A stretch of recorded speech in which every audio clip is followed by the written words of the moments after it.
There is a fire that seems to be raging through me, and it's not anger. It feels like fierceness.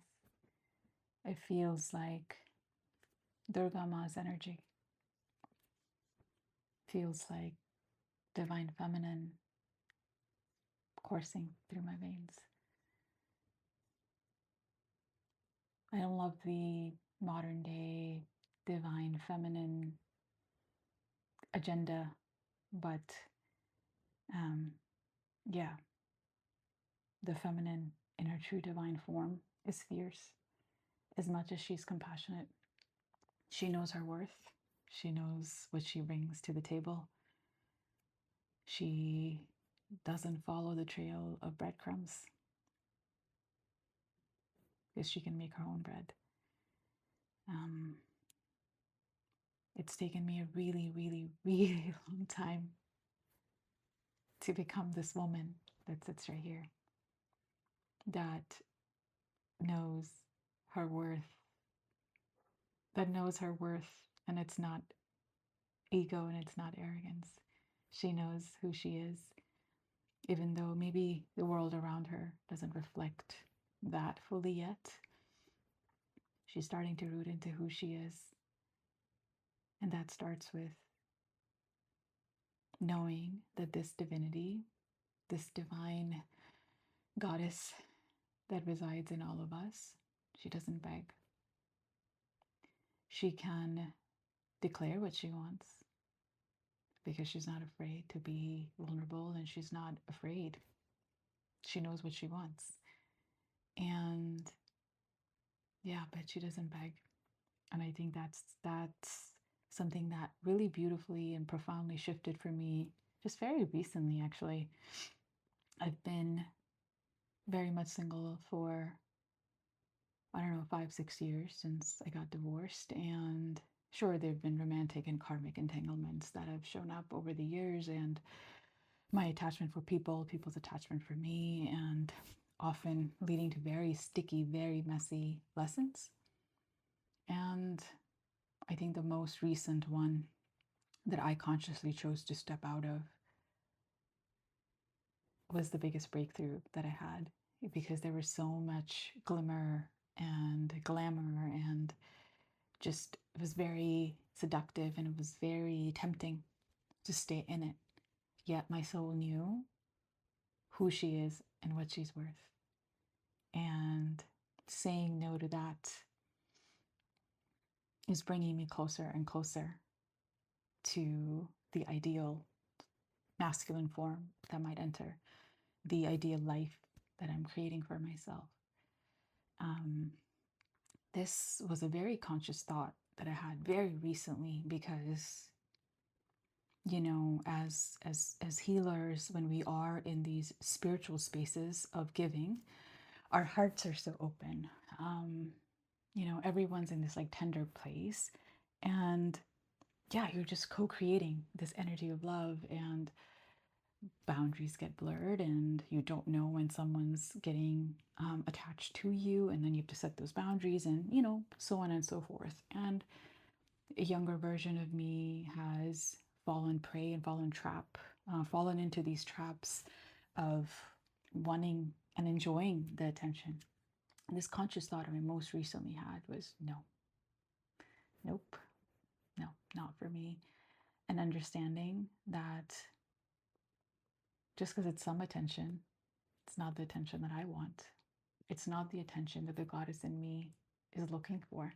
She's really not looking for any attention, but she knows when that equal will show up, she will know that she will not have to diminish her light. She will know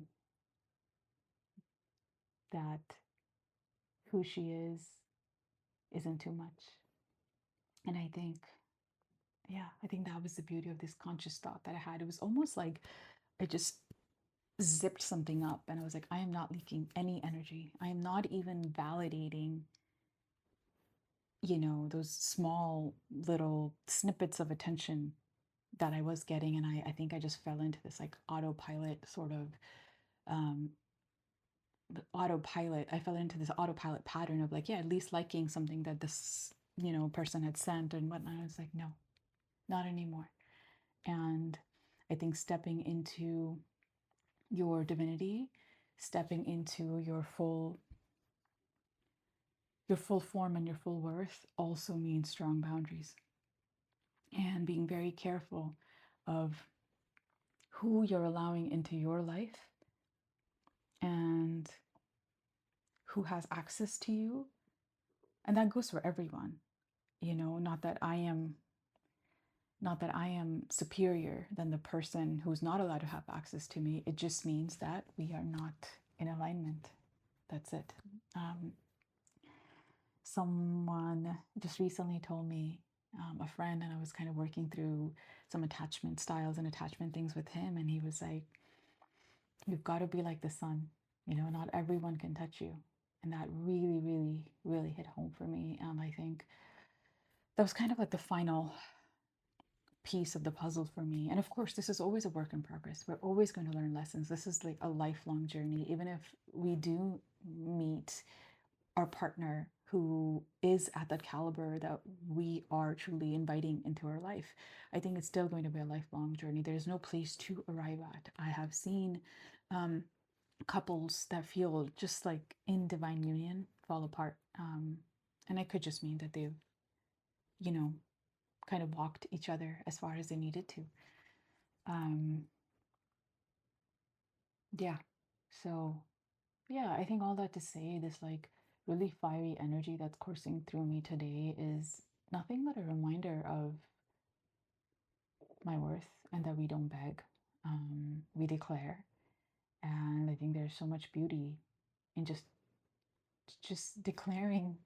And this declaration doesn't need words. It's not something you announce on social media. It's not something you tell even the other person. I think a declaration is just so subtle.